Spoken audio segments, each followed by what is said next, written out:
Thank you, Sue. I enjoyed that video. So the topics of my 3 talks are all songs that I love. Last week, Some People by Cliff Richard. This week is Age of Reason by John Farnham. Yes. And next week is Running Up That Hill by Kate Bush. So I wanted to just share with you, in case you missed those words, because it really is sort of where I'm launching for this talk. What he's saying in the song is, from the day that we're born, we're heading down a track. Sometimes it's made for good, sometimes for bad. But if we look behind us, there's a wave coming down, carrying us forward to a new age. What about the world around us? How can we fail to see? And now that our fathers have gone and we've been left to carry on, what about the age of reason? So why can't we be still, and why can't we love each other? Is kindness an ancient skill buried by our blindness? And if we look behind us, there's a wind blowing in to create the age of reason. If we consider carefully the options put before us, so much wisdom, so much love, so much waiting for us. And if we look ahead, there's the sun and the seasons, another day, another age of reason. So I always loved that song in the sort of dark days before I found my teaching and eventually my ministry.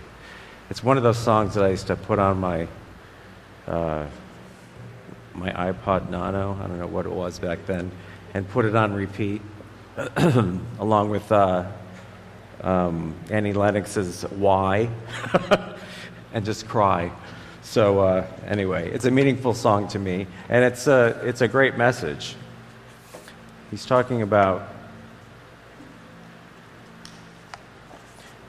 we have these old ideas behind us, and it's really relevant to today. I suppose it's relevant to any sort of time in history. But now that our fathers have gone before us, so sort of now that we've graduated or we've moved on in the building of consciousness as human beings and spiritual beings, what do we do with that? What about it? What about this age where kindness, and we talked about kindness last week, but kindness is sort of thrust upon us as a way of living and moving and having our being, right? So I want to start at the beginning of time, and we can, I figure a few trillion years or whatever it is. So if everybody, why don't everybody stand up? Stand up. We're going to have a 7th inning stretch, baseball fans. Okay, so spread your arms out here. All right, so if we start with our left fingers, okay, and we move across somewhere around our left elbow is actually where we have some concept of where the earth began. Okay?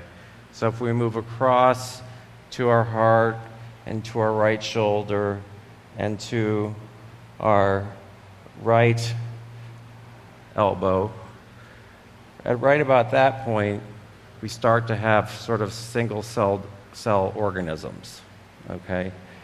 So we keep moving across to our wrist, and then in between the joints of our fingers, there's the dinosaurs. And then if we get to the fingertip of our longest finger, that's human existence. To the nail of the fingertip of our longest finger. And if you can put down your arms. If I take a nail file and lightly brush the nail of that longest finger on my right hand, I've just wiped out humanity. Sit down. So I just want to, because we're going to talk about consciousness, I just want to give you some idea of consciousness and what is consciousness and how long has that existed. So not very long, really. And that's just the history of the earth as we know it. The history of this planet, that's not the history of the universe. It's not the history of the beginnings of human or beginnings of time. So metaphysically, and Charles Fillmore did a great deal of great work on the metaphysical interpretation of the Bible. If we go back to the creation story, and not the creation story from Adam and Eve, and not the creation story from the 7 days of creation, but the third creation story that's in the Bible. Anyone tell me what the third creation story? What's the metaphysical, mystical? It is John 1, which is one of my very favorite verses. So John chapter 1, in the beginning was the Word, and the Word was with God, and the Word was God. He was with God in the beginning. Through him all things were made. Without him nothing was made that has been made. In him was life, and that life was the light of all mankind. The light shines in the darkness, and the darkness has not overcome it. And it goes on to say, the Word became flesh and made his dwelling among us. We have seen the glory of the Son of God, who came from the Father, full of grace and truth. So as students of unity, we know that Jesus, as our way shower, and that what John chapter 1 is saying to us is that in the beginning was the Word. In the beginning there was all of consciousness. There was all of that which was on thought. There was all of that divine substance. And it says in the Old Testament that when Moses went to the mountaintop and asked God, who are you? And God gave this very precise answer and said, I am that I am. So in the beginning was the Word, and the Word was with God. So there's all of this divine potentiality. And in the self-contemplation of God, God put thought into that divine substance, into that potentiality of all that is, and we know that thought is creative. Is that right? That's what we teach. Thought is creative. So through the self-contemplation of Spirit put into that divine substance, into that nothingness, into that ex nihilo, I am that I am, and something happened. Something big. Something that made a big bang. Can anybody tell me? The Big Bang! Yeah, good job. So from that nothingness, from that nihilo, they say creatio ex nihilo, so from that nothing came all of creation. And from all of that then came from our left hand to our right hand and to this little fingernail, human existence. And so for 50,000 years ago, humans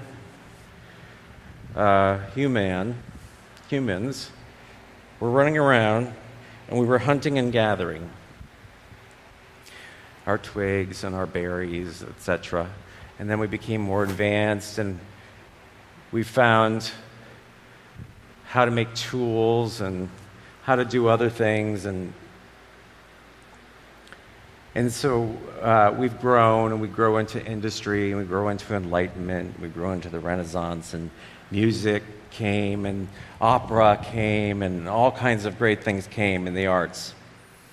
And with all of that, and with the advance of not only technology and industry, but thought, and the advance of thought, came this expanded consciousness and this expanded way of being. And that just didn't happen.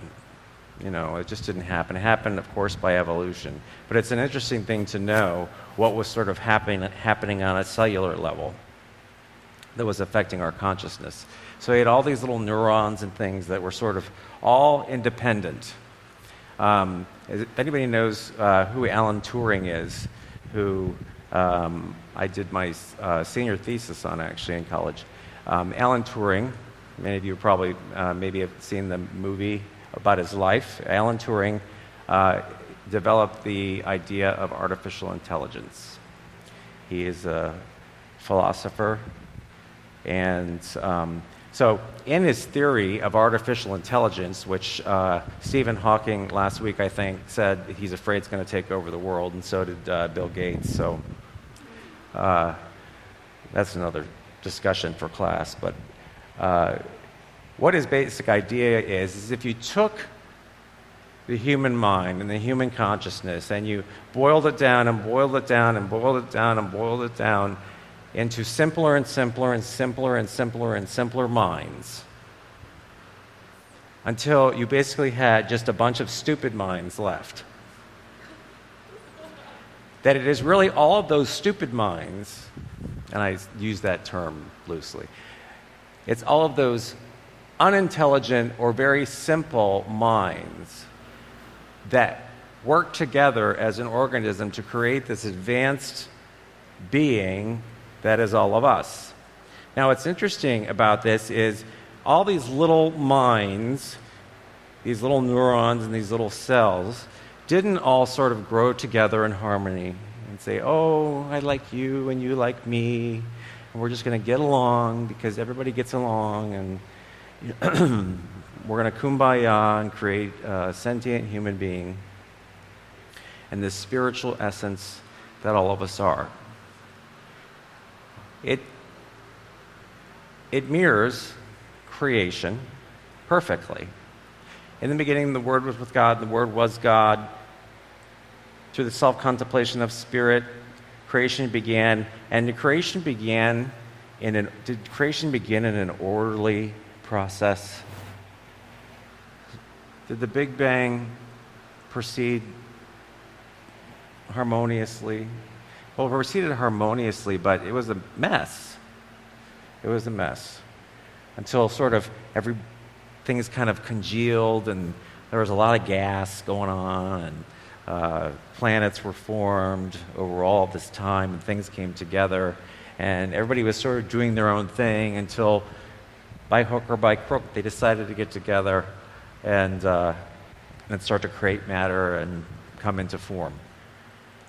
So it is with all these little neurons that were running around. It was a state of really anarchy. Each of these little things were anarchists. And so it was sort of a situation where it wasn't a great bureaucracy like we might think.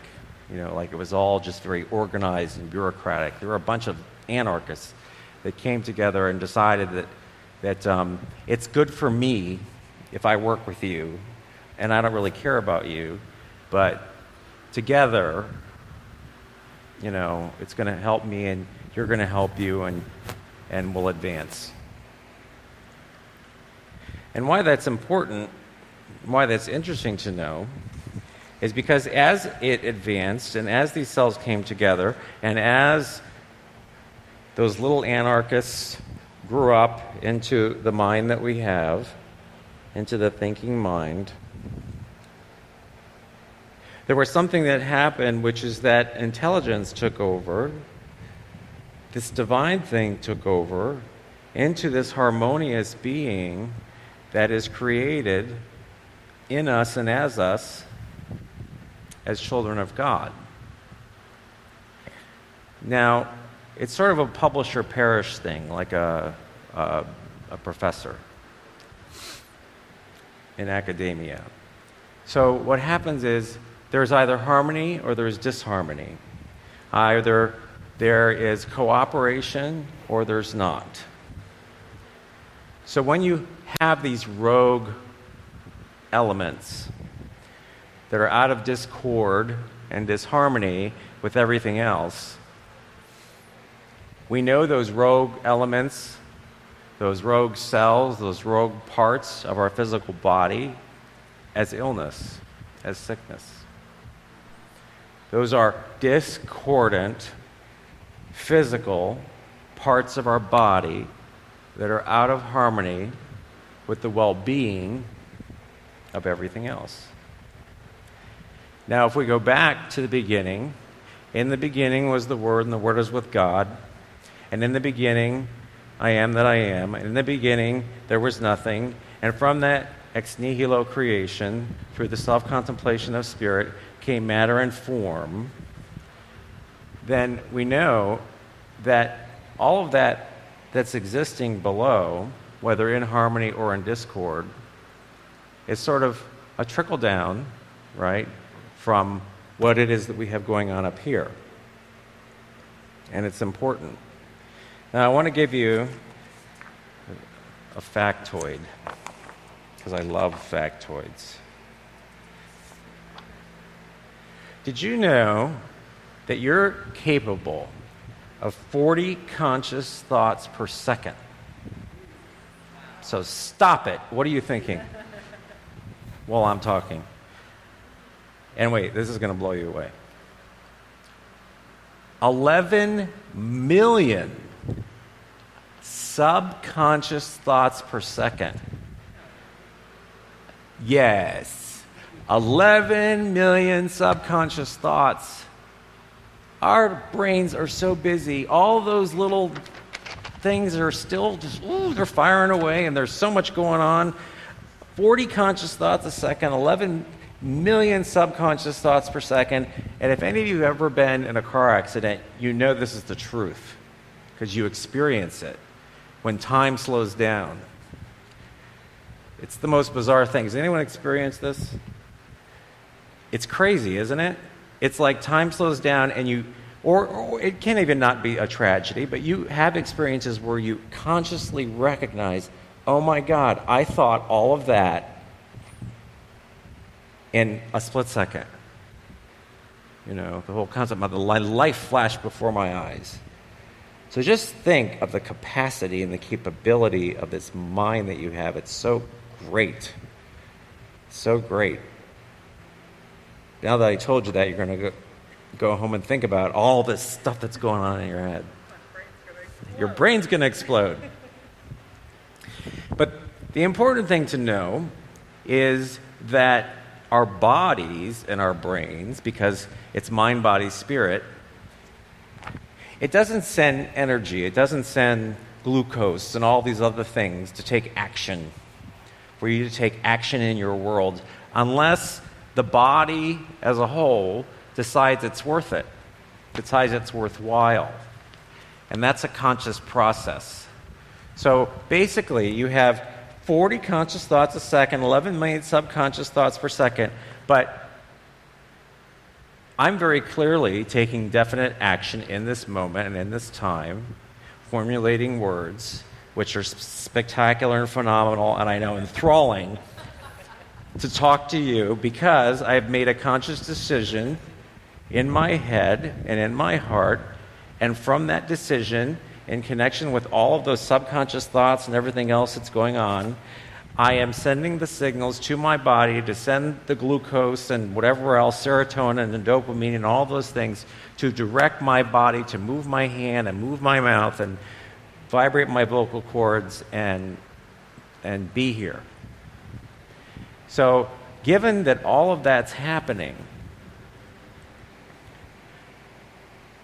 you have a tremendous amount of control over what your thoughts are and what actions you take in your life.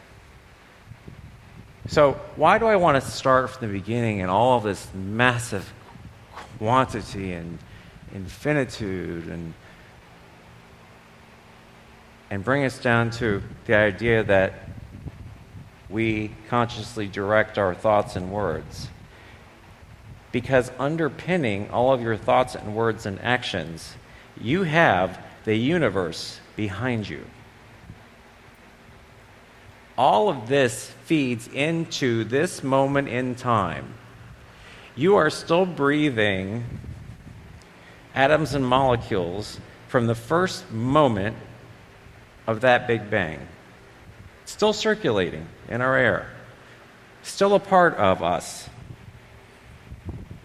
You know, I mean, the whole concept of you're made of stars. Well, you are. You really are. We still breathe it. So the infinite not only underpins our thoughts, it is us in every second. And so as part of this process, in this long thing to the humanity, which I'm not going to rub my finger because I don't want to wipe out humanity. But in this little place, there was a lot going on, and something was guiding, guarding, and directing this whole process all the way here. Love was happening without us ever being a part of it. Creation was happening. And so we've been brought to this time and this place with all of this coming into being and all of us by divine appointment arriving here. You've all showed up on time. And even though my watch says 10:30 because the bezel fell out, you've all arrived on time for your divine appointment. You are here. Congratulations. And so, now what? What are you going to do about it? You've got the force of the universe. You've got the power of all these thoughts. You're made of stars. And John Farnham says to you, what about the age of reason? What about it? What are you going to do? Because so far we've failed to see all of the love and kindness. So far we've failed to see. But see, this is one of it's so great, the greatest things about spiritual communities like this. Because we are inextricably connected to everybody else. We are. I just explained it to you. We are connected, whether you like it or not. And here's the thing.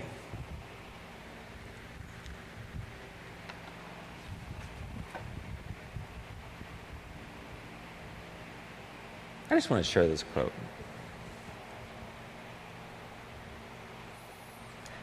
Randy Zuckerberg wrote this book called Complicated, and it's about sort of our obsessions and, algorithms. If you're on Facebook, now there's an algorithm in Facebook on your timeline so that it tells you what you want to hear, basically. I don't know why. I must have clicked the other day on something that had to do with underwear. I'm kidding you not. And now, on the right-hand column of Facebook, there's all these underwear ads. I don't know why. Maybe I was looking for a deal on, I don't know. But anyway, I can't get rid of it. And it thinks it's telling me what I want to hear based on my behavior. Until I tell it I don't want to hear that, and then it's going to stop sending that to me. But anyway, I want to share this quote with you. You only live once, so make sure you spend 15 hours on the internet every day desperately seeking the validation of strangers. And Chris Rock said that. So, we want to be conscious of our time. And I go down the slippery slope of Facebook. I really do. We want to be conscious of our time and what it is that we're doing with it. But the best part of our mind is it's plastic. There's neuroplasticity. And as people in New Thought, we know that we're sort of all connected. We're inextricably synced. And that there's actually this symphony going on in our brain of all of these things coming into being and coming into thought. And the thing is, it sort of all works on autopilot unless we stop. Stop in meditation. We stop in prayer. We stop by coming to service on Sunday. And we put an awareness wedge in there. We sort of put a wedge in there to stop that process and regroup. And we say, okay, what are we going to do? What are we going to do at this age of reason? What are we going to do about it? We're going to align ourselves with divine mind. We're going to align ourselves with love. And we know that this power, the power of thought aligned with divine mind, is that which created the universe. That the stuff of the universe and all that underpins it is at our disposal because I just told you it is. And so I want you to know and realize that these papers are not staying where I want them to. That's all right. Oh, there's a clip. How handy.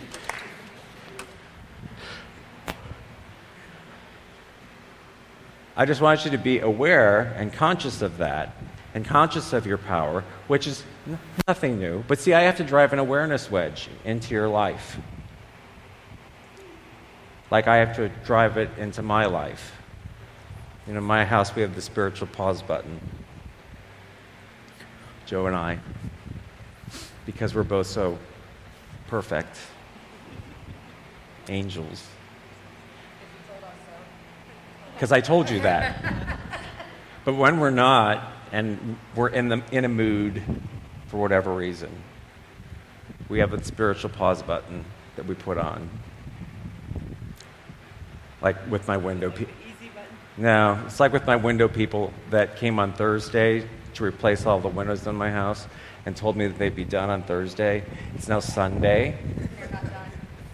They were 2 hours late, and one guy came, and I still have 10 windows left. 4 days they've been there. So this morning, as Joe was getting ready to leave for Brussels, I said, Joe, spiritual pause button. These people are driving me insane. I will not give them a good recommendation to anybody. I'm going to send out to the listserv in historic Newport how terrible they are. Forget it. Spiritual pause button. But you know, we don't know what's happening in their lives. They could have things going on. You know, this sort of, I'm reverting back to the kindness that I told you last week, didn't I? I told you, and you weren't here. I told them last week to be kind about the force of kindness.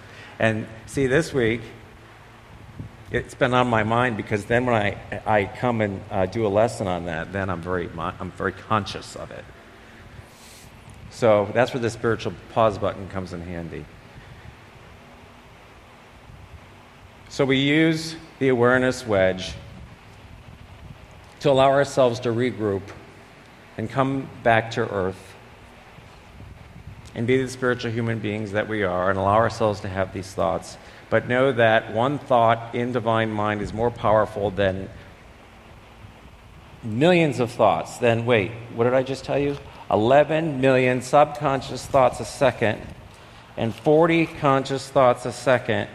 Multiply that times a minute, and then an hour, and then a year, and then a lifetime. And think of what one good prayer does for you and your life. That is the power that you have as a spiritual being, aligning with divine mind, centering in your heart, realizing how beautiful and worthy and just wonderful you are. Because when you put yourself in that place,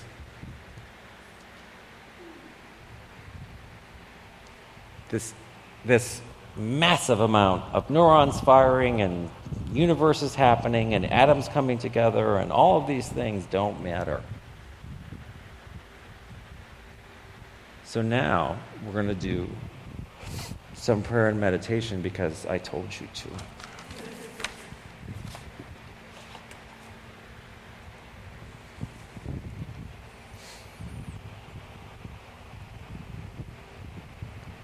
So we come together today to recognize and celebrate this wonderful thing that is God. This prevailing kindness, this chaos and harmony.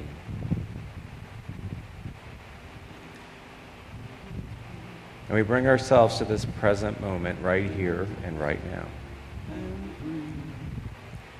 We bring ourselves to this present state of awareness and this present state of understanding that we are the stuff of the universe. That our mind is creative and that we are powerful.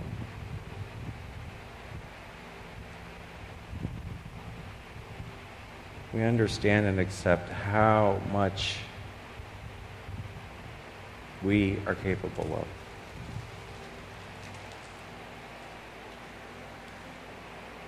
And that we are connected to every heart and mind in this room and beyond. And so as we join in prayer, we join in power. And we know peace, and we know harmony, and we know joy. And just as the universe came into creation ex nihilo, from nothing, we call forth these things into our lives and into our community. We call them forth into being, and we know this is the truth.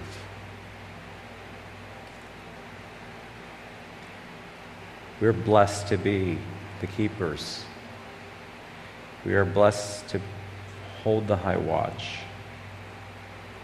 And so just for a second, let's take that centeredness and that love and that peace into the silence.